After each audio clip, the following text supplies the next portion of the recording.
my good friend, Donna Thomas.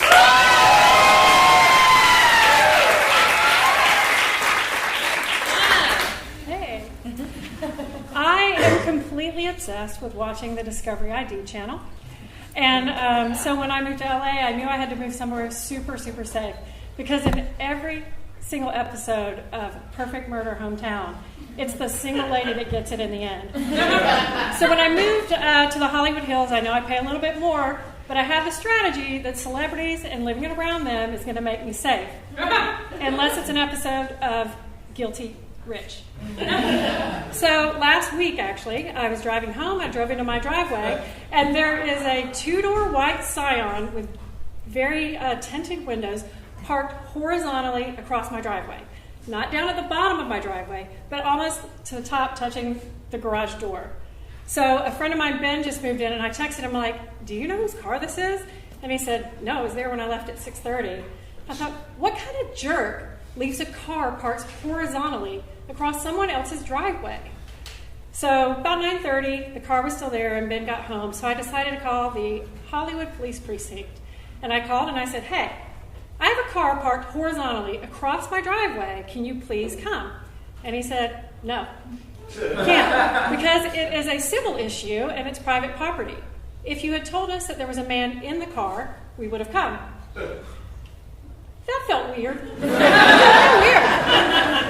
Didn't feel right. So I called him back. I was like, same guy. Hey, it's me again. Maybe you didn't understand me. The car is parked horizontally across the driveway. He's like, yes, still not coming. He said, you can have it towed.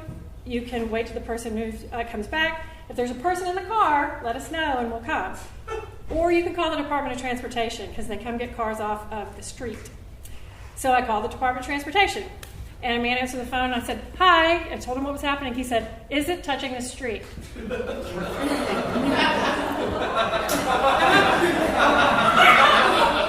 No. And that was a quick phone call. And I waited a few minutes and I called back. I told a woman my story. And she said, yeah, but is it touching the street? And I don't want to lie to her. So I say, I don't know. It's weird. It's horizontal. And she says, but is it touching the street? And I said, you know what? I'm a woman. I'm confused. I'm on my period. And the blood is drained from my head. Please come. And she said, okay. And I thought, how did that work on another woman? But it did. So about 30 minutes later, the Department of Transportation lady shows up. We'll call her Dot. And Ben and I come outside. She gets out. Wonderful lady. She has her flashlight and she goes around the car. And then she goes to the door and she pulls on it and it opens.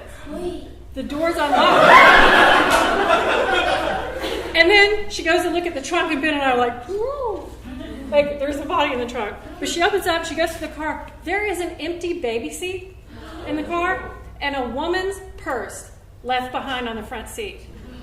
And I'm like, holy shit. I have seen every episode of Homicide Hunter. And I know that this is a clue. This woman's been abducted. And, you know, Dot thinks something's wrong too. So she runs the plates. It's not stolen. But she decides she needs to call and ask the LAPD to come. So she calls LAPD, explains new circumstances. There's a woman's purse in the car. The car's abandoned. Oh, no, you won't come? Oh, somebody's in the car? You would come? Great. So nobody's coming. And she's standing there talking to Ben and I about how creepy this all is. And she goes, yeah, and you live in the Hollywood Hills, too. And we were like, uh-huh. And so we left, we went in the house. I'm like, what did she mean by that, Ben? Like, is that a good thing? Is it a bad thing? And he's like, I don't know. And I secretly thought that this was going to be an episode of Swamp Murders, but it was going to be Hill Murders. And we were terrified, and we talked about towing the car, but it's 12:30 at night by this point, and I said, look, I feel like if we tow the car, a madman's going to come back in the middle of the night, and his car's not going to be there, and he's going to be pretty pissed off. So I don't want to tow the car. And Ben's like, that seems wise. So we didn't tow the car, and I stare out the window until 2:30 in the morning, looking at this white Scion.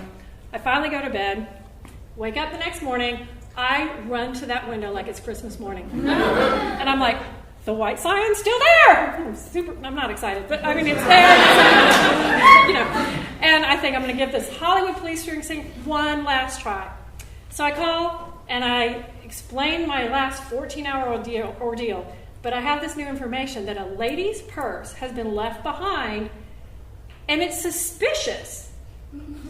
And he says, it's a lady's purse. Ladies have purses. That's not suspicious.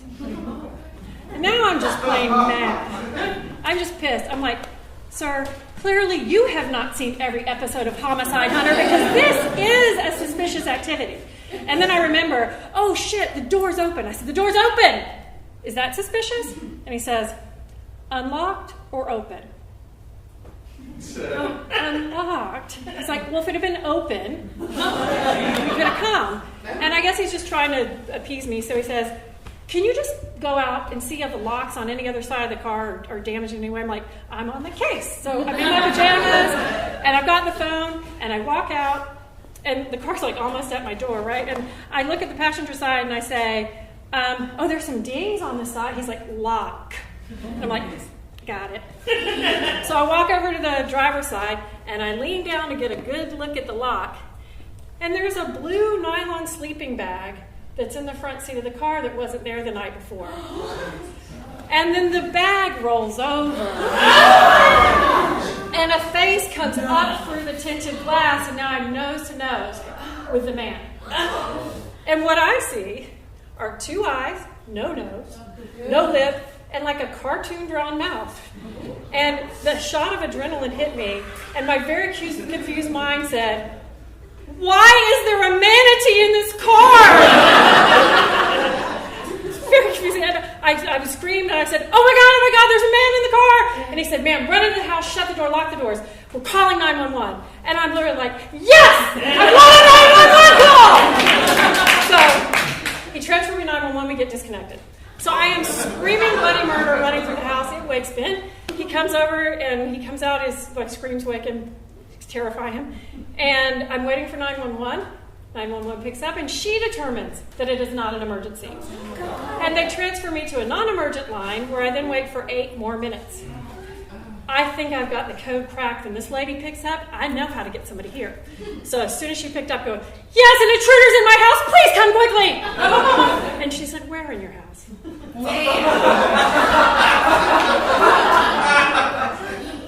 Outside in a car, parked horizontally on the driveway. She said, nope, not an emergency.